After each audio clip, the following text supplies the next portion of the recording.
আসসালামু আলাইকুম এভরিওয়ান। আশা করি সবাই ভালো আছেন। আলহামদুলিল্লাহ আমিও ভালো আছি। আজকে আপনাদের সাথে শেয়ার করতেছি নিউ আর একটা ভিডিও। আজকে আমি বাসায় কক্সবাজারের বিখ্যাত লুডো ফ্রাই বানাবো। আর এই লুডো ফ্রাই খাওয়ার জন্য কক্সবাজার যেতে হবে না, তোমাদেরকে ঘরে 5 মিনিটের মধ্যে রেডি করে ফেলতে পারো এরকম একটা মজাদার লুডো ফ্রাই। স্বাদের ব্যাপার যদি বলি, একদম অসাম। নিয়ে নিচ্ছি লুডো মাছ এরকম ছোট ছোট পিস করে।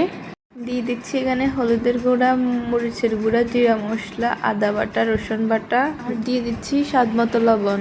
দিয়ে দিচ্ছি লেবু। এরপর সব ইনগ্রিডিয়েন্টস হাত দিয়ে ভালো করে মেখে নিব।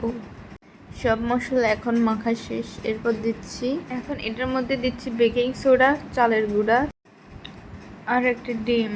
আর এর মধ্যে যারা যারা আমার ফেসবুক পেজে এখনো ফলো করেন নাই, ফলো করে দিয়ে আসবেন। আমার ইউটিউব চ্যানেলে যারা সাবস্ক্রাইব করেন নাই, সাবস্ক্রাইব করে দিয়ে আসবেন।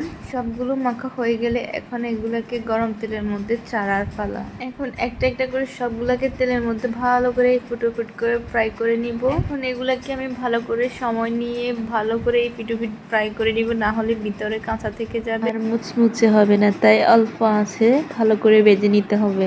কথা বলতে বলতে কক্সবাজারের ভাইরাল লইডা ফ্রাই আমার রেডি।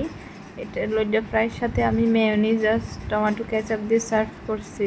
আর তোমাদেরকে আমার পাশে থাকার জন্য অসংখ্য ধন্যবাদ। আল্লাহ হাফেজ।